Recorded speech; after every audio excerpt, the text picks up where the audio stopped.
Tu lugar es en el suelo, papá. Esas fueron las palabras que gritó mi hijo Santiago mientras me empujaba la silla justo cuando iba a sentarme en su boda.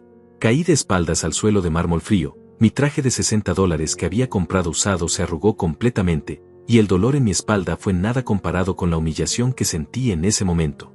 200 invitados elegantes estallaron en carcajadas. Aplaudían como si fuera un espectáculo planeado. Las señoras con sus vestidos de miles de dólares se tapaban la boca fingiendo sorpresa mientras se reían.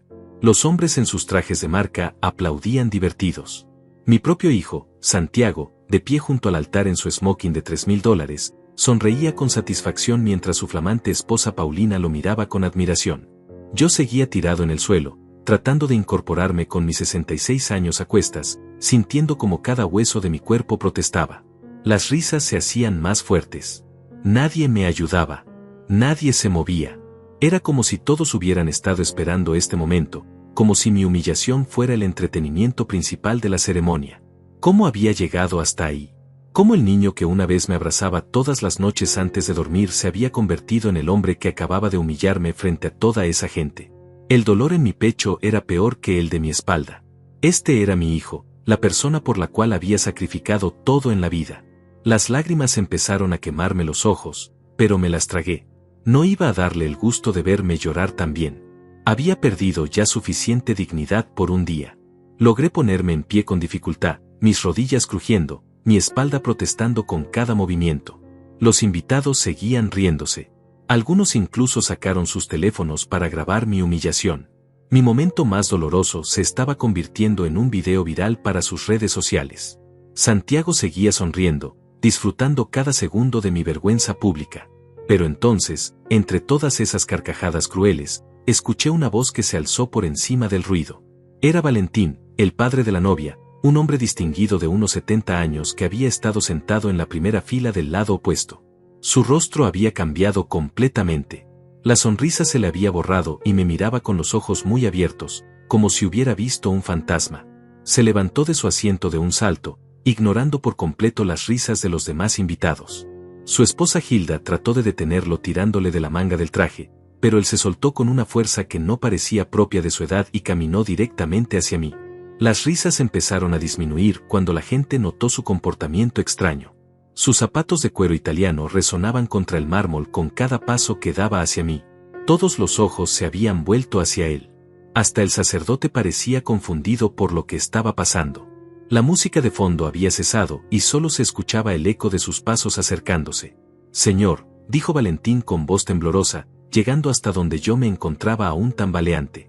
Su rostro estaba pálido y sus manos temblaban visiblemente. Todos los invitados se quedaron en silencio, expectantes. Hasta Santiago dejó de sonreír y lo miraba con el ceño fruncido. El aire en la iglesia se había vuelto denso. Podía sentir la tensión creciendo con cada segundo que pasaba. Valentín me miraba como si estuviera viendo algo imposible, como si mi presencia ahí desafiara todas las leyes de la lógica. ¿Usted es él?, comenzó a preguntar Valentín, pero su voz se quebró a la mitad de la pregunta. Se detuvo a medio metro de mí, sus ojos recorriéndome de arriba a abajo como si tratara de confirmar algo que no podía creer. El silencio en la iglesia era tan profundo que se podía escuchar hasta el más mínimo suspiro. Mi hijo Santiago frunció el ceño aún más, claramente molesto por la interrupción de su momento perfecto. Su boca se torció en una mueca de disgusto. «¿Qué pasa, suegro? ¿Conoce a mi padre?», preguntó con un tono tan despectivo que me atravesó el corazón como una daga. Había algo en esa pregunta, en la forma como pronunció la palabra padre con tanto desprecio, que me hizo darme cuenta de que esta humillación no había sido un accidente. Todo había sido planeado. Santiago había decidido humillarme frente a todos estos invitados adinerados para demostrar que él ya no era el niño pobre que una vez fui yo.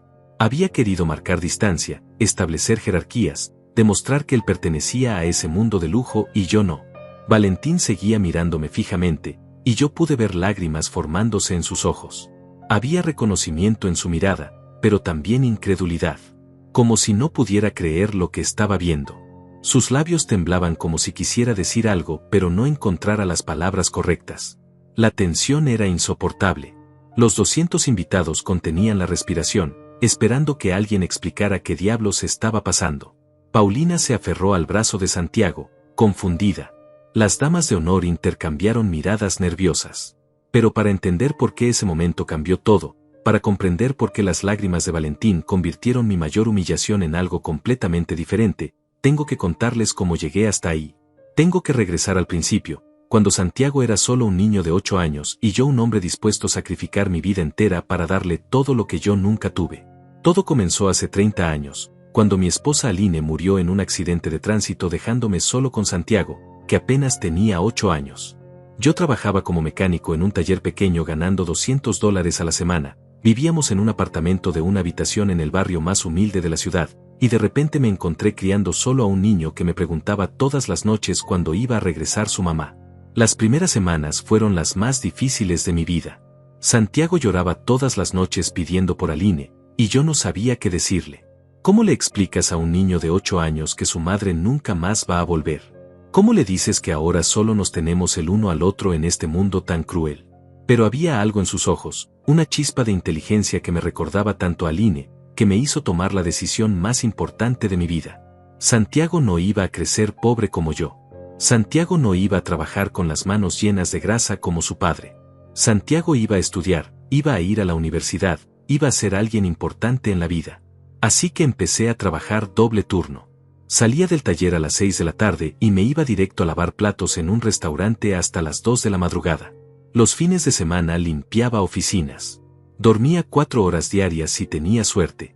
Mi cuerpo protestaba, mis manos sangraban, mi espalda me dolía constantemente, pero cada vez que veía a Santiago haciendo sus tareas en la mesa de nuestra cocina diminuta, recordaba por qué lo hacía. Santiago era brillante. Sus maestros siempre me decían que tenía un futuro prometedor, que era el estudiante más inteligente de su clase. Cuando cumplió 12 años, me enteré de que había una escuela privada que ofrecía becas parciales para estudiantes destacados. La colegiatura era de $500 mensuales, pero con la beca sería solo 250.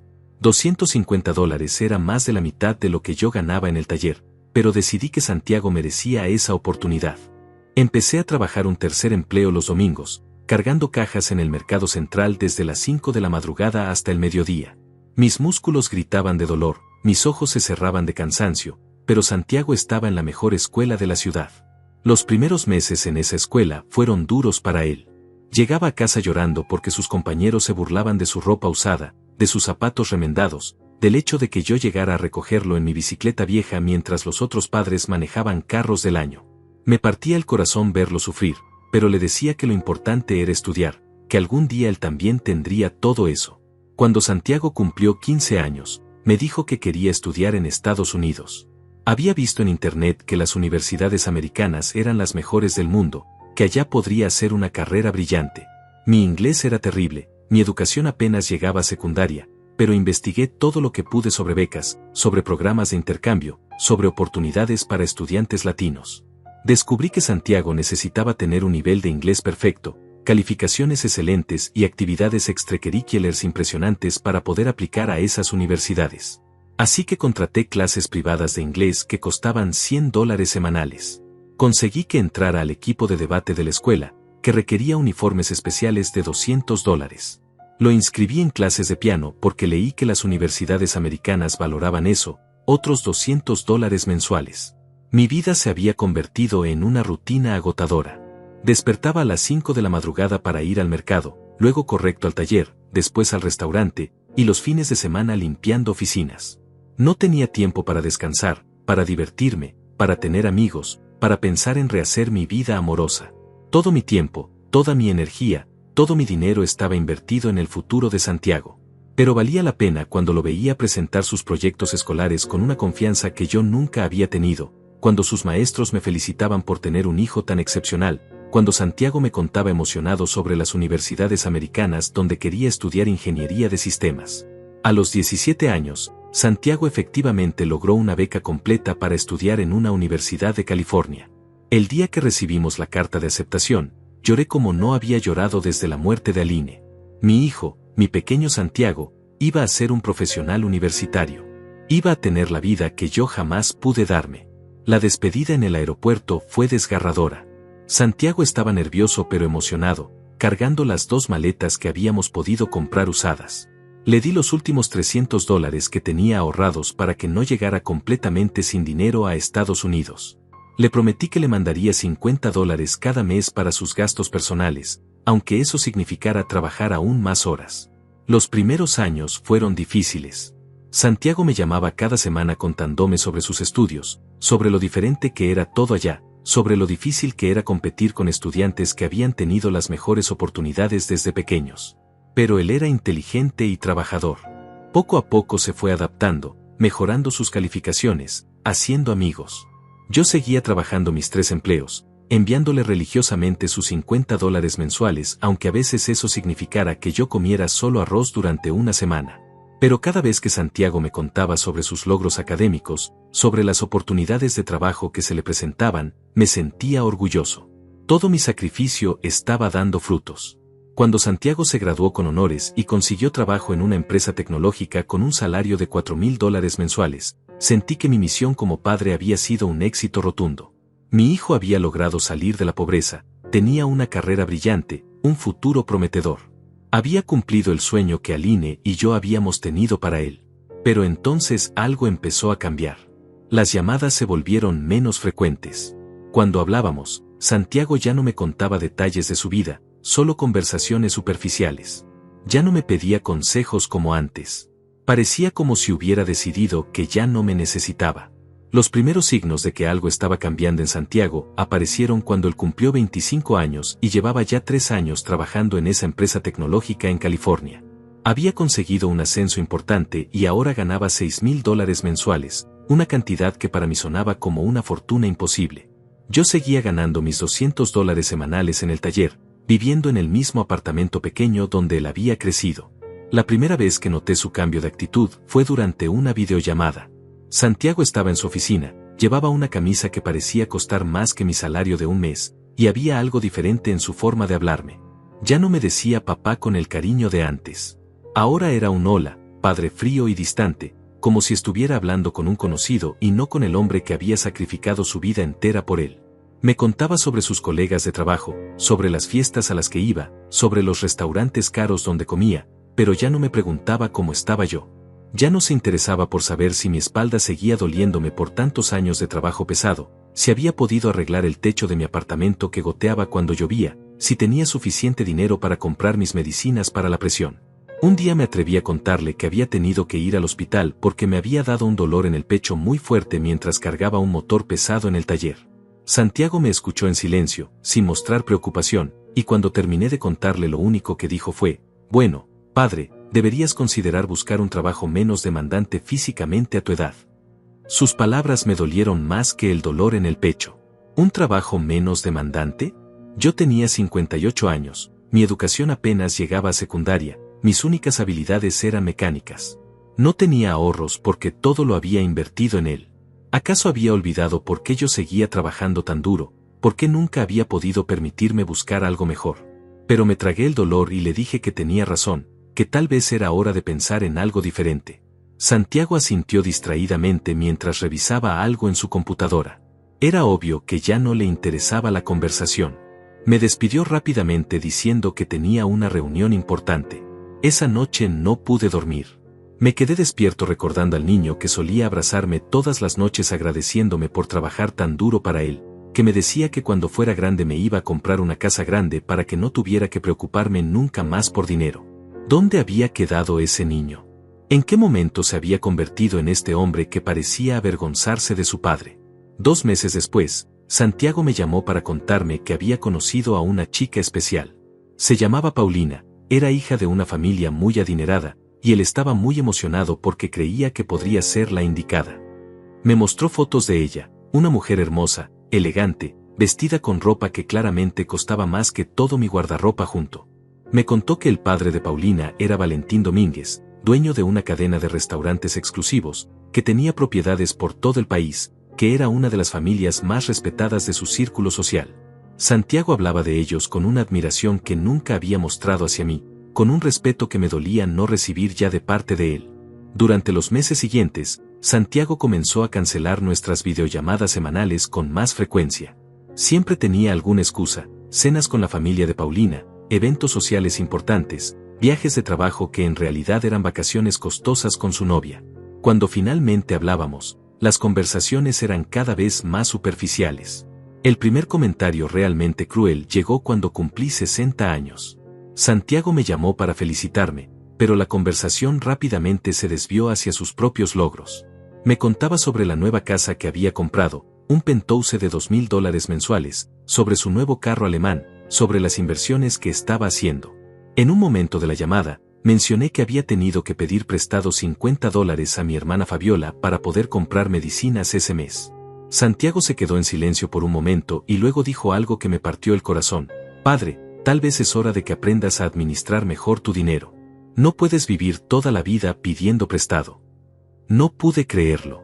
El hombre que había podido estudiar únicamente porque yo había trabajado 3 empleos durante años me estaba dando consejos sobre administración de dinero. El hombre que nunca había tenido que preocuparse por pagar renta, comida o estudios porque su padre había sacrificado todo por él, ahora me trataba como si fuera un irresponsable financiero. Traté de explicarle que mis gastos eran mínimos, que el problema era que mi salario no había aumentado en años mientras todo se hacía más caro, que mis medicinas costaban más cada mes, que el apartamento necesitaba reparaciones urgentes. Pero Santiago me interrumpió con impaciencia. Bueno, padre, todos tenemos nuestros desafíos. Tengo que colgar. Paulina me espera para ir a cenar con sus padres. Después de esa llamada, me quedé sentado en mi silla vieja durante horas.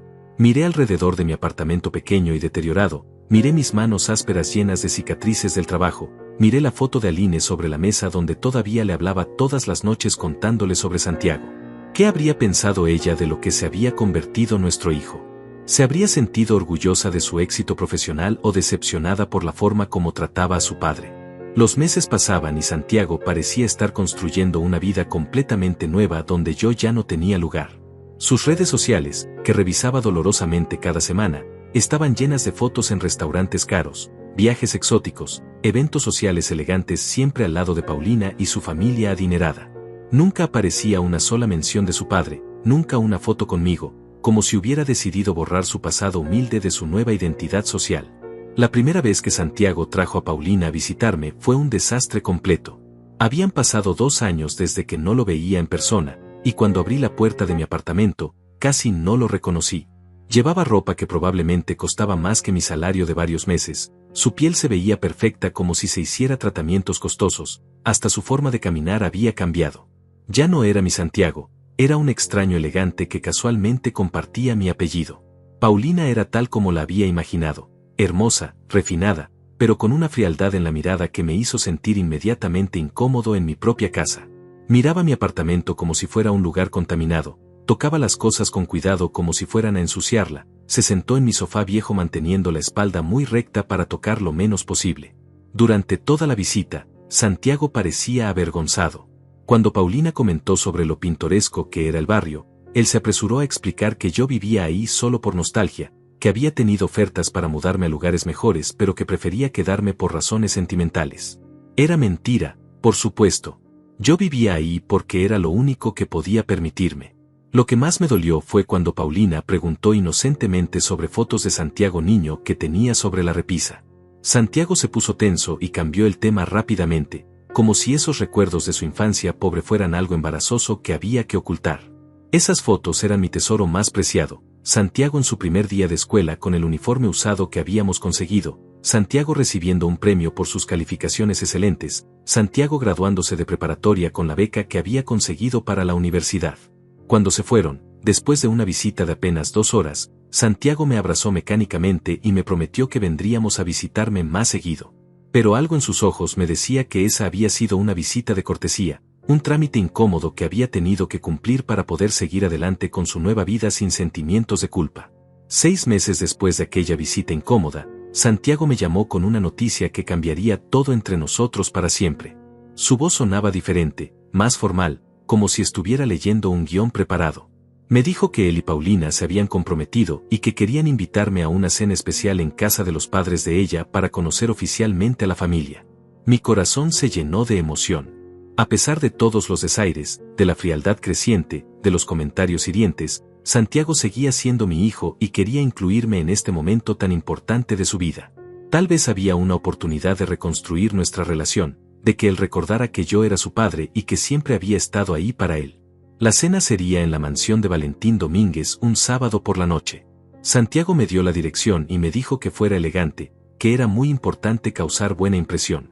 Gasté los últimos $120 que tenía ahorrados en comprar una camisa nueva y arreglar mi único traje, el mismo que había usado para su graduación de preparatoria años atrás. Me corté el cabello, me afeité con cuidado, hasta me compré una corbata usada que se veía decente. El día de la cena estaba tan nervioso como si fuera yo el que se iba a casar. Llegué puntual a la dirección que Santiago me había dado, y cuando vi la casa casi me quedo sin respiración. Era una mansión de 3 pisos con jardines perfectamente cuidados, fuentes de agua, y un portón de hierro forjado que parecía salido de una película. El valor de esa propiedad debía ser de varios millones de dólares. Un empleado uniformado me abrió la puerta y me guió hasta una sala de estar que era más grande que todo mi apartamento. Los muebles eran de cuero italiano, las pinturas en las paredes parecían obras de arte originales, y había una araña de cristal colgando del techo que probablemente costaba más que todo lo que yo había ganado en mi vida. Santiago apareció vestido con un traje que claramente era hecho a la medida, se veía como un modelo de revista. Me saludó con una sonrisa tensa y me presentó primero a Paulina, quien llevaba un vestido que debía costar miles de dólares y joyas que brillaban tanto que me dolían los ojos. Después llegó el momento que había estado esperando y temiendo al mismo tiempo, conocer a Valentín y Hilda Domínguez. Valentín era un hombre imponente de unos 70 años, con el cabello completamente blanco pero perfectamente peinado, llevaba un traje que parecía más caro que mi apartamento completo. Tenía esa confianza que solo da el dinero generacional, esa forma de moverse como si fuera dueño de todo lo que tocaba.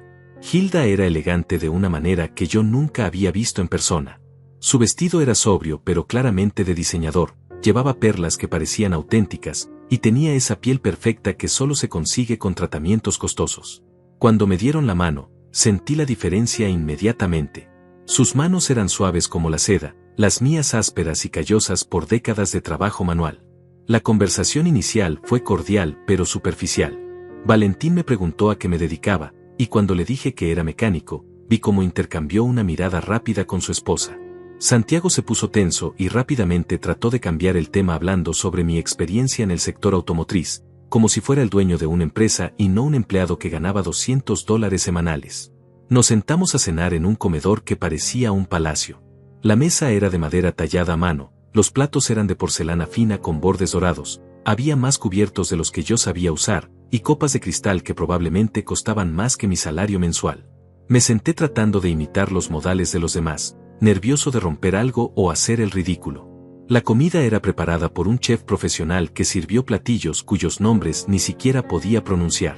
Mientras comíamos, la conversación fluyó naturalmente entre temas que yo no podía seguir: inversiones en bolsa, propiedades inmobiliarias, viajes a Europa, arte contemporáneo, vinos de colección. Yo me quedaba en silencio, masticando lentamente y tratando de no meter la pata. Santiago participaba activamente en estas conversaciones, demostrando un conocimiento que yo no sabía que tenía sobre temas de gente rica. Hablaba de sus propias inversiones, de un viaje que había hecho recientemente a Francia, de su interés en comprar arte. Lo miraba fascinado y confundido al mismo tiempo. ¿Cuándo había aprendido sobre todas esas cosas? ¿Cuándo se había convertido en una persona tan diferente? El momento más incómodo llegó cuando Valentín empezó a hablar sobre la importancia de los valores familiares y la educación. Con una sonrisa condescendiente, me preguntó sobre mi nivel educativo y mis planes de jubilación.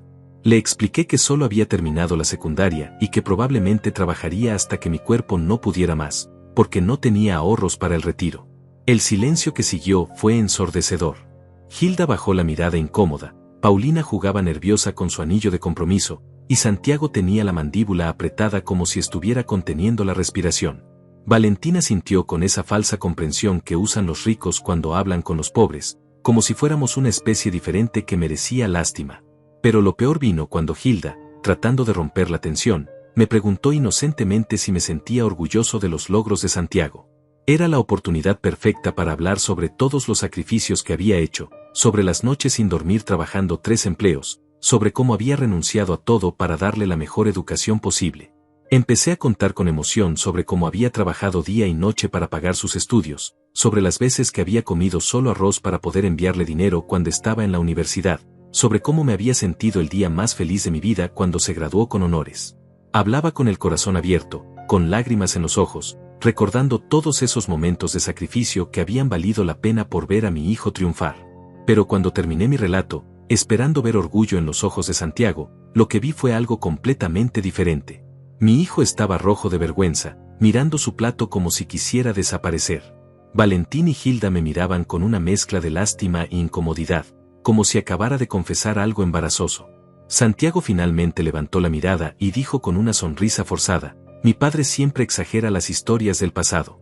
Yo tuve becas completas para todos mis estudios, la verdad es que él no tuvo que hacer tantos sacrificios como dice. Sus palabras me golpearon como un puñetazo en el estómago. ¿Becas completas?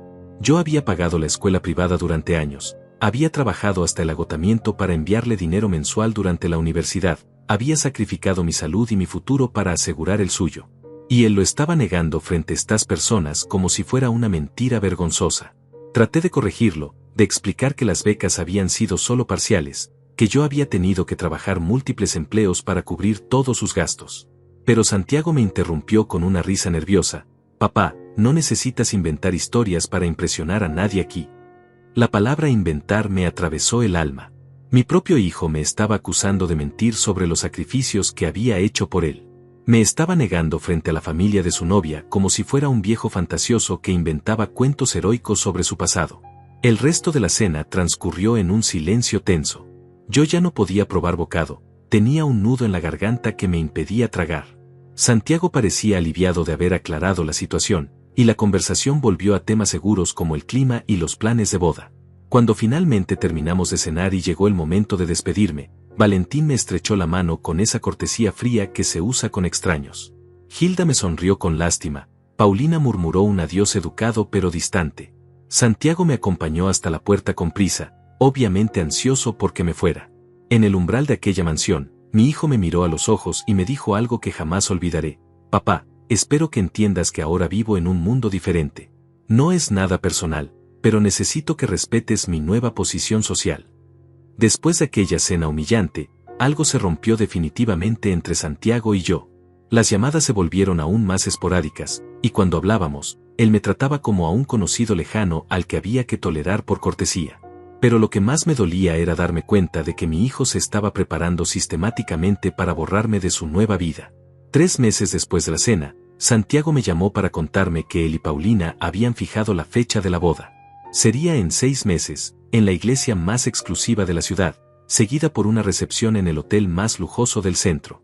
Me habló de los detalles como si fuera un evento de negocios: 200 invitados, banda en vivo, menú de 5 tiempos preparado por un chef reconocido internacionalmente. Cuando mencioné que estaba emocionado de conocer a los otros invitados de nuestra familia, Santiago se quedó callado por un momento.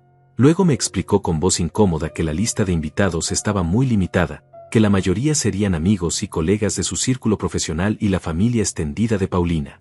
Me dio a entender que tal vez sería mejor mantener las cosas simples en cuanto a mi participación. Le pregunté directamente si no quería que invitara a mi hermana Fabiola, la única familia que me quedaba y la única persona que había estado conmigo durante todos estos años difíciles. Santiago suspiró con irritación y me dijo que Fabiola no encajaría con el ambiente de la boda, que era mejor evitar situaciones incómodas. Situaciones incómodas.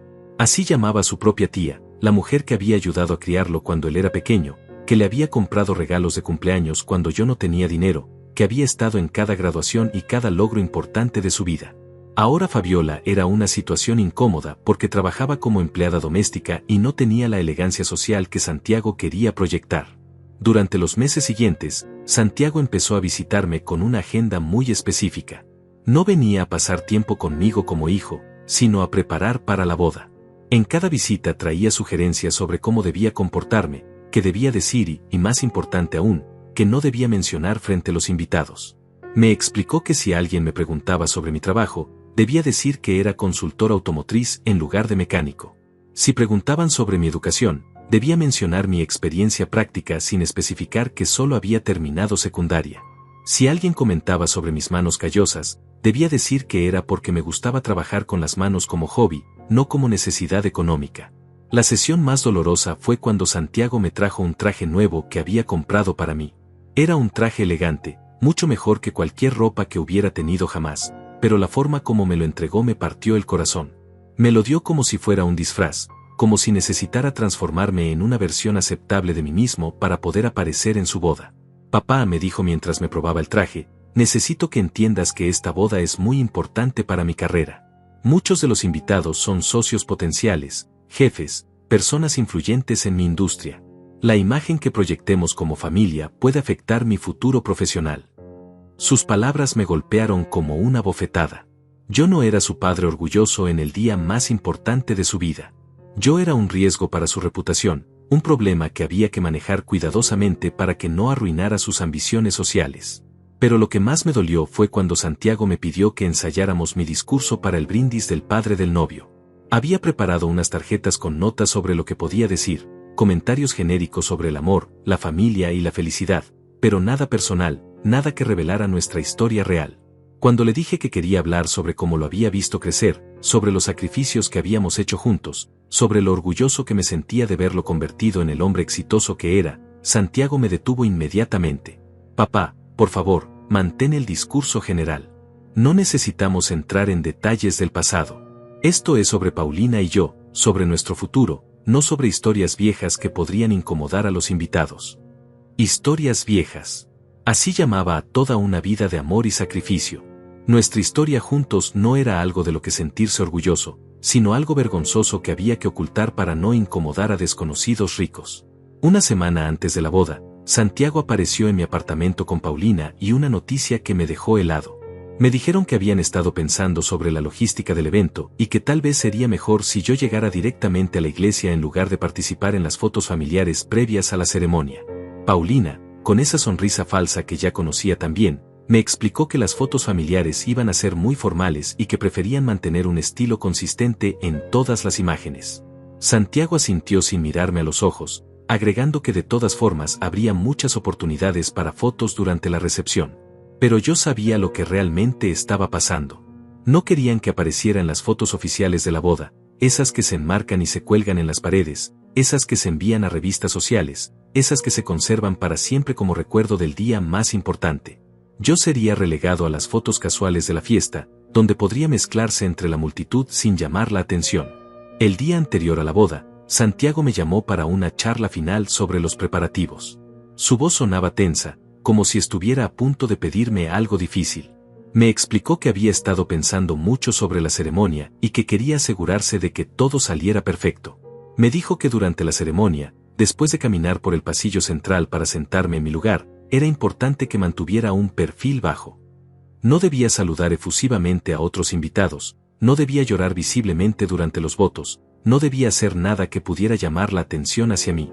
Papá, me dijo con esa voz que usaba ahora para darme órdenes disfrazadas de sugerencias, sé que estás emocionado, pero recuerda que este día es sobre Paulina y yo. Todo debe fluir naturalmente sin distracciones. Distracciones. Esa era la nueva palabra para describir al padre que había sacrificado su vida entera para hacer posible este momento. Yo no era el hombre orgulloso que había criado al novio, sino una distracción potencial que había que controlar. Esa noche no pude dormir. Me quedé despierto mirando las pocas fotos que tenía de Santiago niño, recordando cuando me abrazaba todas las noches y me decía que me amaba, cuando me prometía que algún día me compraría una casa grande para que fuéramos felices juntos, cuando me aseguraba que nunca me dejaría solo porque yo era el mejor papá del mundo. ¿Dónde había quedado ese niño? ¿En qué momento exacto había decidido que yo era un estorbo en lugar de un orgullo? ¿Había sido gradual, o hubo un día específico donde miró su nueva vida exitosa y decidió que ya no había lugar para el hombre que la había hecho posible? La mañana de la boda me desperté con un nudo en el estómago que no tenía nada que ver con nervios de felicidad. Era ansiedad pura. El miedo de un hombre que sabía que estaba a punto de enfrentar la humillación más grande de su vida frente a 200 personas que no lo conocían ni les importaba conocerlo. Me puse el traje que Santiago había comprado para mí, me arreglé con cuidado, y me dirigí hacia la iglesia sabiendo que estaba caminando hacia el momento donde mi hijo finalmente me mostraría al mundo exactamente lo que pensaba de mí. Y en lo profundo de mi corazón, ya sabía que no iba a ser nada bueno. La iglesia San Patricio era exactamente lo que había esperado. Una catedral imponente de piedra tallada, vitrales coloridos que creaban arcoíris en el suelo de mármol, y un altar dorado que parecía sacado de un museo europeo. Era el tipo de lugar donde se casaba la élite de la ciudad, donde cada ceremonia costaba más dinero del que yo había ganado en toda mi vida. Llegué una hora antes de la ceremonia como Santiago me había indicado. El estacionamiento estaba lleno de autos de lujo, Mercedes-Benz, BMW, Audis último modelo, y hasta algunos deportivos que probablemente costaban más que una casa normal. Mi viejo taxi se veía completamente fuera de lugar entre tanta elegancia sobre ruedas. Cuando entré a la iglesia, quedé impresionado por la decoración. Había arreglos florales gigantescos de rosas blancas y orquídeas que debían costar miles de dólares, velas aromáticas por todos lados, y una alfombra roja que se extendía desde la entrada hasta el altar. Todo era perfecto, elegante, y obviamente carísimo. Los invitados empezaron a llegar gradualmente, e inmediatamente pude distinguir entre los dos grupos. Del lado de la novia venían familias que respiraban dinero generacional, señoras con vestidos de diseñador y joyas auténticas, hombres con trajes hechos a la medida y relojes que brillaban desde lejos, jóvenes que hablaban de sus viajes a Europa como si fuera a ir al supermercado. Del lado del novio, mi lado, llegaban los colegas de trabajo de Santiago y sus nuevos amigos del círculo social que había adoptado. Todos profesionales exitosos, pero se notaba que eran dinero nuevo, gente que había ascendido socialmente pero que trataba de impresionar a los verdaderamente ricos con sus atuendos y modales estudiados. Y luego estaba yo, solo, sin familia, sin acompañante, sin nadie que me conociera realmente en toda esa multitud de 200 personas. Me senté en la primera fila del lado del novio, en el lugar designado para el padre, y traté de ignorar las miradas curiosas de quienes se preguntaban quién era ese hombre mayor con las manos callosas y el traje que obviamente no era de su talla exacta. Santiago llegó al altar luciendo absolutamente perfecto. Su smoking había sido hecho a la medida por un sastre exclusivo, su cabello estaba peinado por un estilista profesional, y llevaba gemelos de oro que probablemente costaban más que mi salario de varios meses. Cuando me miró desde el altar, no hubo sonrisa de reconocimiento, no hubo guiño cariñoso, solo una mirada rápida para confirmar que estaba en mi lugar asignado y que no estaba causando problemas. La ceremonia comenzó con una marcha nupcial tocada por un cuarteto de cuerdas profesional. Paulina entró del brazo de Valentín luciendo como una princesa de cuento de hadas. Su vestido debía costar más de $10,000, llevaba una tiara de diamantes auténticos, y caminaba con esa gracia natural que solo se aprende en clases de etiqueta desde pequeña. Durante los votos, traté de contener las lágrimas de emoción. A pesar de todo lo que había pasado entre Santiago y yo, este seguía siendo mi hijo, el niño que había criado con tanto amor y sacrificio. Verlo prometiendo amar y cuidar a Paulina me llenaba de una mezcla extraña de orgullo y melancolía. Pero entonces llegó el momento que había estado esperando y temiendo al mismo tiempo, la parte de la ceremonia donde el sacerdote menciona a las familias. Habló sobre Valentín y Hilda, sobre su generosidad al abrir sus corazones para recibir a Santiago como un hijo más, sobre la bendición que significaba unir dos familias tan maravillosas. Esperé a que mencionara algo sobre mí, sobre el padre que había criado al novio, sobre los valores familiares que le había inculcado a Santiago. Pero la mención nunca llegó. El sacerdote siguió hablando sobre la familia Domínguez, sobre sus tradiciones, sobre la alegría de ver crecer su familia, pero ni una sola palabra sobre el hombre que había sacrificado todo para hacer posible que Santiago estuviera parado ahí. La ceremonia terminó con aplausos y felicitaciones. Los invitados se acercaron a Santiago y Paulina para abrazarlos y desearles felicidades, pero nadie se acercó a mí. Yo era invisible, irrelevante, una figura decorativa sentada en la primera fila sin propósito real en esa celebración. La recepción fue en el hotel más exclusivo de la ciudad, un lugar donde una habitación costaba más de lo que yo ganaba en un mes. El salón de fiestas era impresionante, techos altísimos con arañas de cristal, mesas redondas perfectamente decoradas con manteles de lino y centros de mesa que parecían obras de arte, y una pista de baile rodeada de luces que creaban una atmósfera mágica. Me asignaron una mesa en el fondo del salón, lejos de la mesa principal donde estaban los novios y la familia Domínguez. Mis compañeros de mesa eran otros invitados menores, algunos colegas lejanos de Santiago, parejas que parecían haber sido invitadas por cortesía, gente que claramente no pertenecía al círculo íntimo pero que había que incluir por razones sociales o profesionales. Durante la cena, observé desde mi mesa lejana cómo Santiago brillaba en la mesa principal. Conversaba animadamente con Valentín sobre inversiones, reía con los tíos adinerados de Paulina sobre viajes exóticos, brindaba con champaña de $300 la botella mientras contaba anécdotas de su vida profesional exitosa. Lo que más me dolía era ver cómo Santiago había adoptado completamente los modales y el lenguaje de esa familia rica. Hablaba sobre sus propiedades, sus inversiones diversificadas, sus planes de comprar una casa de verano en Europa. Era como si hubiera estudiado cuidadosamente cómo ser rico y hubiera perfeccionado el personaje hasta convertirlo en su nueva identidad real. Llegó el momento de los brindis. Valentín se levantó primero y dio un discurso emotivo sobre cómo Santiago se había convertido en el hijo que siempre había querido, sobre cómo había demostrado ser un hombre de valores y principios, sobre la alegría que sentía al oficialmente incluirlo en su familia. Sus palabras estaban llenas de orgullo genuino y amor paternal. Después habló Hilda sobre Paulina, sobre cómo la había visto crecer hasta convertirse en la mujer maravillosa que era hoy, sobre la felicidad que sentía al verla encontrar un esposo tan excepcional como Santiago. Luego hablaron algunos amigos, algunos parientes, todos con historias llenas de cariño y admiración. Finalmente llegó mi turno. Santiago me había prometido que me daría la oportunidad de hablar, que sería mi momento de brillar como el padre orgulloso. Me levanté de mi mesa lejana, sintiendo como todas las miradas se dirigían hacia mí con curiosidad. Muchos invitados probablemente se preguntaban quién era yo, por qué estaba hablando, cuál era mi relación con los novios. Caminé hacia el micrófono con las manos temblando, con el corazón latiéndome tan fuerte que pensé que todos podrían escucharlo. Tenía tantas cosas que quería decir, tantos recuerdos hermosos que compartir, tantos momentos de orgullo paternal que había guardado en mi corazón durante años. Pero cuando llegué al micrófono y miré hacia la mesa principal, vi la cara de Santiago. No era la expresión de un hijo esperando con emoción las palabras de su padre. Era la cara de alguien preocupado, tenso, alerta, como si estuviera esperando que yo cometiera un error terrible que arruinara su momento perfecto. Abrí la boca para empezar mi discurso, para hablar sobre el niño maravilloso que había criado, sobre los sacrificios que habían valido la pena, sobre lo orgulloso que me sentía de verlo convertido en el hombre exitoso que era. Pero las palabras no salieron. En lugar de eso, lo único que pude hacer fue murmurar algo genérico sobre el amor y la felicidad, sobre desearle lo mejor a los novios, sobre la alegría de estar ahí celebrando con ellos.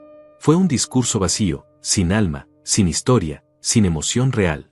Exactamente lo que Santiago había querido que fuera. Cuando terminé, hubo aplausos educados pero fríos.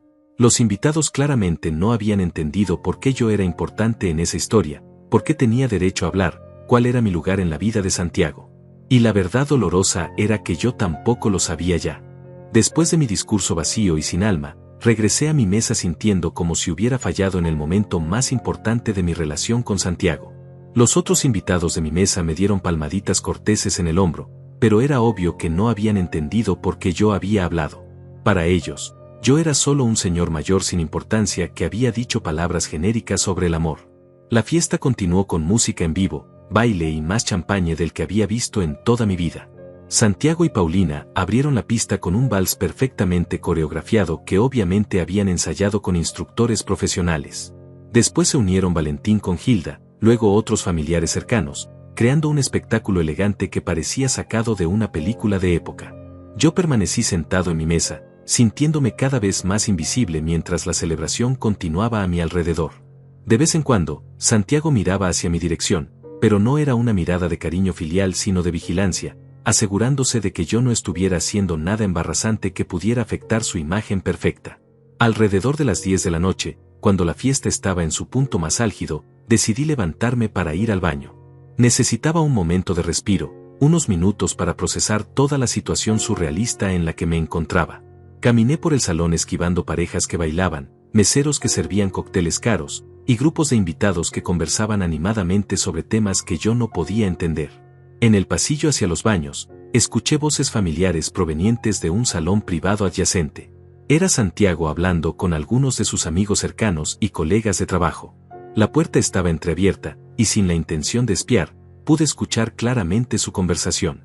Honestamente, no sé por qué insistí en invitarlo, decía Santiago con voz cansada. Mi padre es un buen hombre, pero simplemente no encaja en este ambiente. Se nota a kilómetros que no pertenece aquí. Uno de sus amigos respondió, tranquilo, Santiago. Todos entendemos que a veces tenemos familia que no necesariamente refleja quienes somos ahora. Lo importante es que hayas logrado salir de esa vida y construir algo mejor. Exacto, continuó Santiago. Mi padre vive en el pasado, siempre hablando de sacrificios que supuestamente hizo por mí. La verdad es que yo me hice a mí mismo con trabajo duro e inteligencia. No necesité que nadie me regalara nada. Mis piernas casi se doblan al escuchar esas palabras. ¿Sacrificios que supuestamente había hecho? ¿Se había hecho a sí mismo? ¿Había olvidado completamente los 3 trabajos que yo hacía para pagar su educación? ¿Los días que comía solo arroz para poder enviarle dinero? ¿Las noches sin dormir preocupándome por su futuro? Otro amigo agregó: al menos tuviste la inteligencia de mantenerlo controlado durante la ceremonia. Un discurso muy apropiado, sin dramas innecesarios. Santiago se rió con amargura. Tuve que ensayar con él varias veces para asegurarme de que no dijera nada embarazante.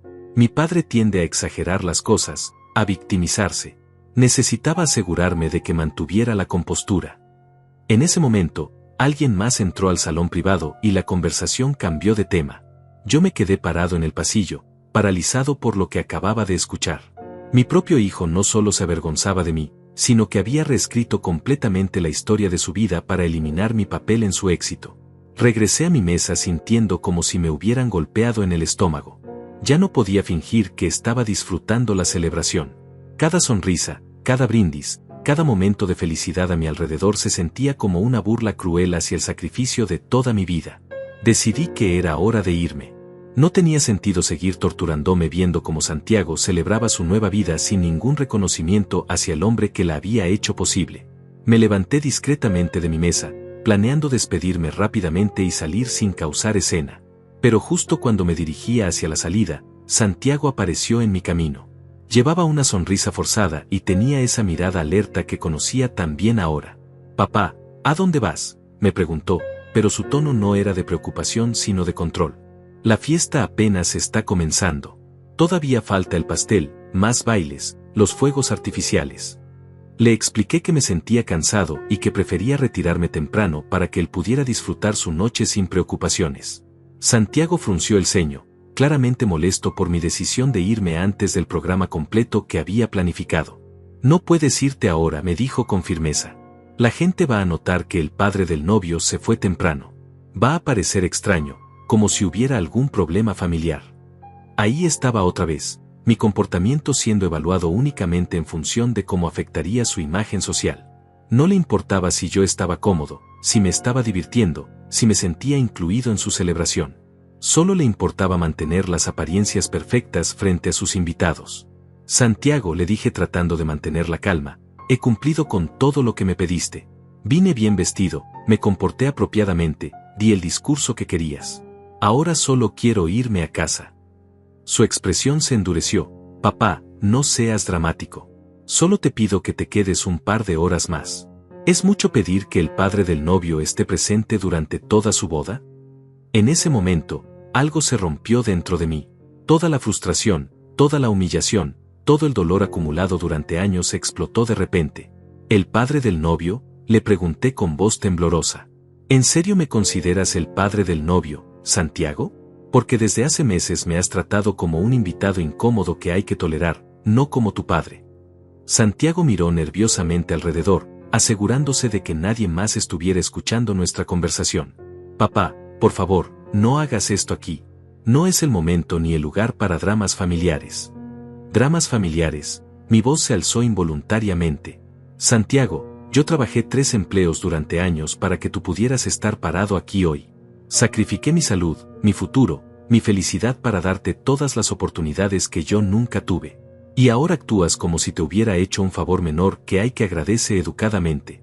Santiago se puso pálido. Varios invitados empezaron a voltear hacia nosotros, notando la tensión creciente. Paulina apareció de repente al lado de Santiago, claramente preocupada por la escena que se estaba desarrollando. «Jaime», me dijo Paulina con esa voz dulce pero firme que usaba para manejar situaciones difíciles, «creo que tal vez necesitas tomar un poco de aire fresco. Esta ha sido una noche muy emocional para todos». Pero yo ya no podía detenerme. Años de dolor reprimido salieron de mi boca como un torrente imparable. «Emocional», grité sin poder contenerme. «Claro que es emocional. Es emocional ver cómo el hijo que crié con tanto amor se avergüenza de mí. Es emocional escucharlo decir que se hizo a sí mismo cuando yo me maté trabajando para darle todo. Es emocional ser tratado como un extraño en la boda de mi propio hijo». El silencio que siguió fue absoluto. Toda la música se detuvo, todas las conversaciones cesaron, todos los ojos se dirigieron hacia nosotros. Santiago tenía la cara roja de vergüenza y furia. Era exactamente lo que había estado tratando de evitar durante meses, Una escena pública que exponía nuestra disfunción familiar frente a todos sus invitados importantes. El silencio en el salón era ensordecedor. 200 invitados me miraban con una mezcla de shock, incomodidad y curiosidad morbosa. Santiago tenía el rostro completamente rojo, sus puños apretados, y una mirada de furia pura que nunca había visto antes en él. Era como si todo el barniz de elegancia y sofisticación que había construido tan cuidadosamente se estuviera descascarando frente a todos. «¡Ya basta!», gritó Santiago, perdiendo completamente la compostura que había mantenido durante toda la noche. «Estás arruinando mi boda con tus dramas y tu victimización constante». Sus palabras resonaron por todo el salón como una bofetada pública. Varios invitados intercambiaron miradas incómodas. Algunos sacaron discretamente sus teléfonos para grabar lo que claramente se estaba convirtiendo en un escándalo social que se recordaría durante años. «Santiago, por favor», murmuró Paulina, tratando de calmarlo y tirándole discretamente de la manga del smoking. «La gente está mirando». Pero Santiago ya había perdido el control. Años de resentimiento acumulado, de vergüenza por sus orígenes humildes, de frustración por tener que lidiar conmigo en su nueva vida social, explotaron de una vez. «¿Sabes qué, papá?», continuó gritando, su voz quebrándose de ira. «Estoy harto de tus constantes reclamos sobre sacrificios. Estoy harto de que actúes como si me debieras la vida. Yo logré todo esto por mi propio mérito, no porque tú trabajaras en empleos mediocres». Cada palabra era como un puñal directo al corazón. Los invitados miraban boquiabiertos esta explosión de crueldad filial que estaba destruyendo cualquier pretensión de familia perfecta que Santiago había tratado de proyectar. «Mi lugar no es aquí», grité de vuelta, sintiendo como años de dolor finalmente encontraban su voz. «Mi lugar nunca fue aquí. Tú decidiste que mi lugar era en cualquier sitio menos a tu lado». Santiago caminó hacia mí con pasos agresivos, su cara contorsionada por una furia que parecía haber estado conteniendo durante años. «¿Quieres saber cuál es tu lugar realmente, papá?», me gritó directamente a la cara, con una crueldad que helaba la sangre. «Tu lugar es exactamente donde siempre has pertenecido». Y entonces hizo algo que jamás, ni en mis peores pesadillas, había imaginado que fuera capaz de hacer. Justo cuando yo me dirigía hacia la silla que habían puesto para mí en la mesa principal, Santiago se movió rápidamente por detrás y empujó la silla hacia atrás justo en el momento que yo me iba a sentar. Caí al suelo como un saco de papas, mi traje se arrugó, mi dignidad se hizo pedazos frente a 200 personas que inmediatamente estallaron en risas nerviosas.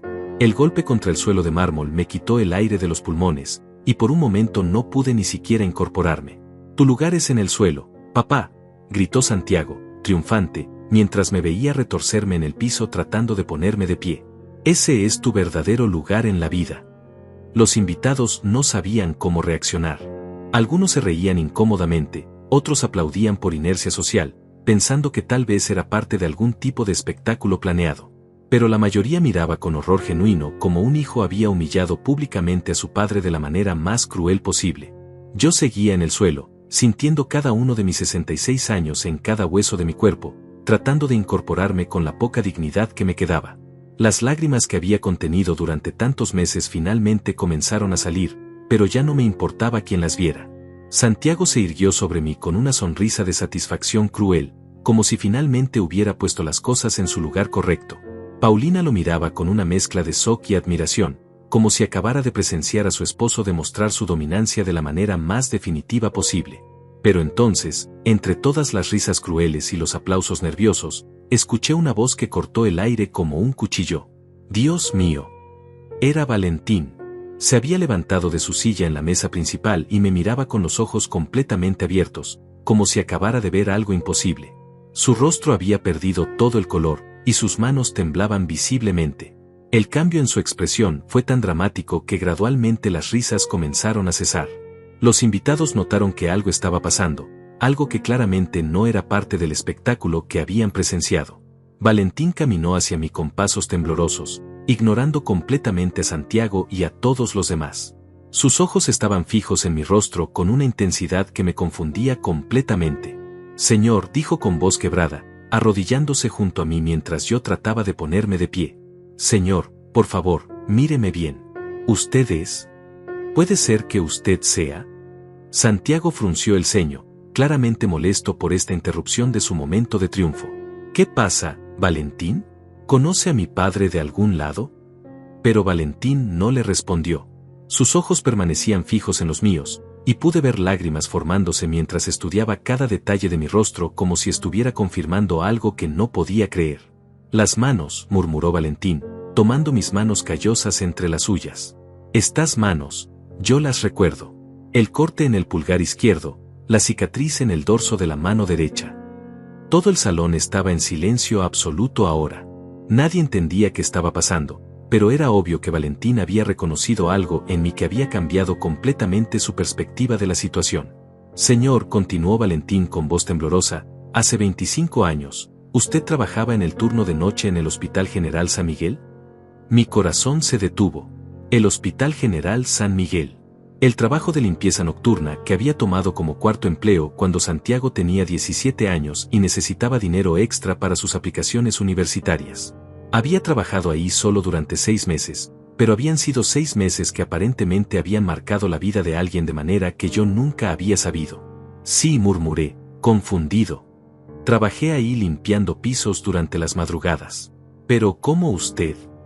Valentín se cubrió la boca con las manos, y las lágrimas comenzaron a caer libremente por sus mejillas.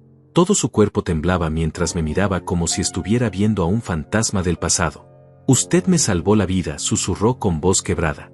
La noche del 15 de marzo de 1999. Yo había llegado al hospital con un ataque cardíaco masivo. Los médicos dijeron que no había nada que hacer, que era cuestión de minutos. Mi familia se había despedido de mí. El salón completo contuvo la respiración. Santiago miraba la escena con confusión total, sin entender cómo su suegro conocía los detalles específicos de la vida laboral de su padre de hace más de 2 décadas. Pero usted, continuó Valentín, su voz quebrándose con cada palabra, usted notó algo que nadie más había visto. Cuando estaba limpiando mi habitación, se dio cuenta de que mi color estaba cambiando, que algo andaba mal con mi respiración. Corrió por los pasillos gritando que necesitaba ayuda médica inmediata. Los doctores después me dijeron que si usted no hubiera notado mi cambio de coloración y no hubiera gritado por ayuda en ese momento exacto, yo habría muerto esa noche, continuó Valentín, con lágrimas corriendo libremente por su rostro. Usted, un empleado de limpieza nocturna que ni siquiera tenía entrenamiento médico, salvó mi vida cuando los profesionales ya me habían desahuciado. El silencio en el salón era tan profundo que se podía escuchar cada respiración. Santiago había perdido completamente su expresión triunfante y ahora miraba la escena con una confusión total que gradualmente se convertía en horror al entender las implicaciones de lo que estaba escuchando. Esa noche continuó Valentín ayudándome a ponerme de pie con cuidado reverencial. Cuando finalmente me estabilizaron y salí de peligro, pregunté por el hombre que me había salvado. Quería agradecerle, quería recompensarlo, quería asegurarme de que supiera lo que había hecho por mí y mi familia. Hilda se había acercado también, con las manos sobre su boca, claramente recordando esa noche traumática de hace 25 años. Los invitados más cercanos se habían formado un círculo alrededor de nosotros, captando cada palabra de esta revelación extraordinaria. Pero cuando pregunté por usted, continuó Valentín, me dijeron que había renunciado esa misma noche, que había trabajado solo unos meses y que había dejado el trabajo sin dar explicaciones. Busqué por toda la ciudad durante semanas, contraté investigadores privados, puse anuncios en periódicos, ofrecí recompensas. Quería encontrar al hombre que me había dado una segunda oportunidad de vida. Los recuerdos de esa época regresaron a mí como una avalancha. Había renunciado al trabajo del hospital porque Santiago había conseguido la beca universitaria y ya no necesitaba ese cuarto empleo. Había sido una época de tanto estrés y tantos trabajos simultáneos que ni siquiera recordaba los detalles específicos de esa noche. Para mí había sido simplemente parte de mi rutina, limpiar, observar, ayudar cuando era necesario, continuar con mi trabajo. Durante todos estos años, dijo Valentín con voz quebrada, he vivido con una deuda de gratitud que no he podido pagar. Cada cumpleaños, cada Navidad, cada momento importante de mi vida, he pensado en el hombre anónimo que me permitió vivirlo. He donado millones de dólares a hospitales en su honor, he establecido becas para empleados que salvan vidas, he tratado de honrar su memoria de todas las formas posibles. Santiago estaba pálido como un fantasma. La realización de lo que había hecho, de a quien había humillado públicamente, comenzaba a golpearlo con toda su fuerza. Paulina lo miraba con una expresión que mezclaba shock, decepción y algo que parecía disgust. Y ahora, continuó Valentín, tomando mis manos callosas entre las suyas con reverencia, descubro que el hombre que me salvó la vida, el héroe que he estado buscando durante 25 años, es el padre del hombre que acaba de humillarlo de la manera más cruel posible frente a todos nosotros. Un murmullo de horror colectivo recorrió el salón. Los invitados comenzaron a entender la magnitud de lo que habían presenciado. No habían visto a un hijo exitoso poniendo a su padre problemático en su lugar. Habían visto a un malagradecido cruel humillando públicamente al hombre que había salvado la vida del patriarca de la familia que lo había acogido. Valentín se dirigió directamente a Santiago, su voz temblando de indignación. Santiago, ¿tienes idea de quién es tu padre? ¿Sabes lo que este hombre hizo por nuestra familia? ¿Entiendes que sin él, yo no estaría aquí hoy, Paulina no habría nacido, esta boda nunca habría existido? Santiago abrió la boca, pero no salieron palabras. Por primera vez en años, el hombre que siempre tenía una respuesta sofisticada para todo se quedó completamente mudo frente a una verdad que destrozaba completamente la narrativa que había construido sobre su vida. Pero eso no es todo, continuó Valentín, dirigiéndose ahora a todos los invitados. Durante los últimos meses, mientras planeábamos esta boda, Santiago nos contó repetidamente que él se había hecho a sí mismo, que había logrado todo por su propio mérito, que su padre había tenido un papel mínimo en su éxito. Los murmullos de los invitados se intensificaron. Claramente, muchos de ellos habían escuchado estas historias de Santiago sobre su supuesta autocreación exitosa.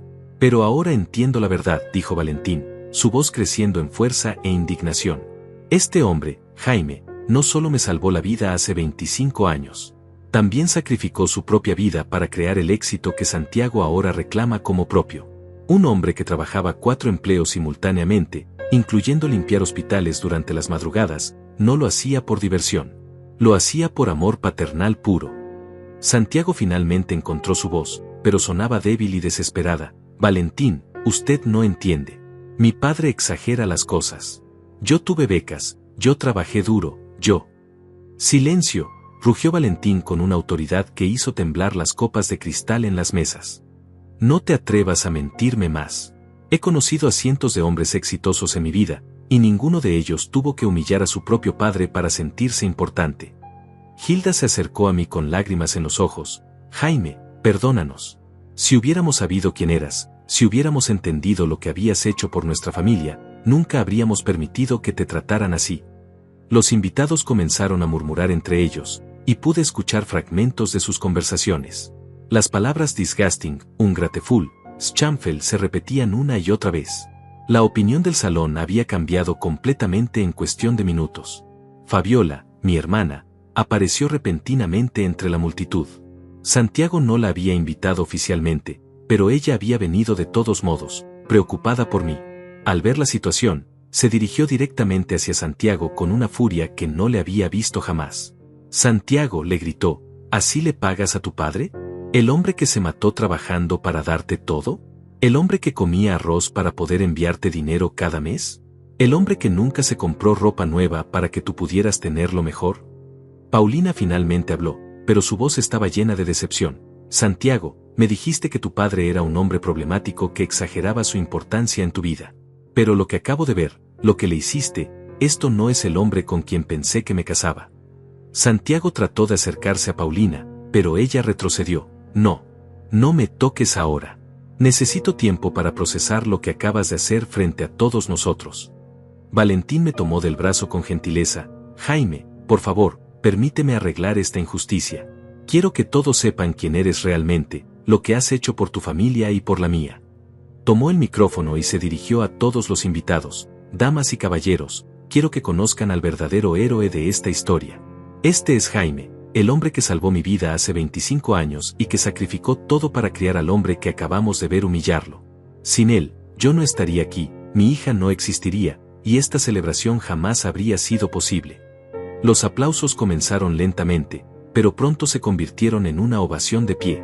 Los mismos invitados que habían reído de mi humillación ahora, aplaudían mi sacrificio y mi heroísmo.